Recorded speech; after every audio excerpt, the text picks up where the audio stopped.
বড় পরিবর্তন শ্রীলঙ্কা ক্রিকেটে।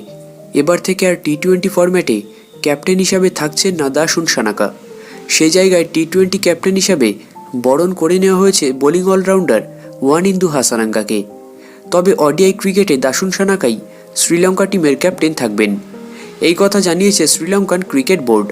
চলতি বছরের শুরুর দিকে চোট পেয়ে বেশ কিছু মাস ক্রিকেট জগতের বাইরে ছিলেন হাসানাঙ্গা। এশিয়া কাপ থেকে শুরু করে বিশ্বকাপ, এই বছরে সব কিছুই মিস করেছেন তিনি। এমনকি আইপিএলেও বড় দাম হাতছাড়া হয় তার চোটের জন্য। এবার ফিরতে না ফিরতেই নতুন দায়ভার পেলেন শ্রীলঙ্কার এই স্পিন বোলিং অলরাউন্ডার। নতুন বছরে নতুন ক্যাপ্টেনের ক্যাপ্টেন্সিতে খেলতে দেখা যাবে শ্রীলঙ্কার টিমকে। গতকাল শ্রীলঙ্কার এক সাংবাদিকের থেকে জানা গেছে, শ্রীলঙ্কান অলরাউন্ডার ওয়ানিন্দু হাসানাঙ্গাকে টি-20 ফরম্যাটের ক্যাপ্টেন হিসাবে ঘোষণা করা হয়েছে এবং দিমুথ করুণারত্নেকে টেস্ট ক্যাপ্টেন থাকবেন সেটাও নিশ্চিত করা হয়েছে।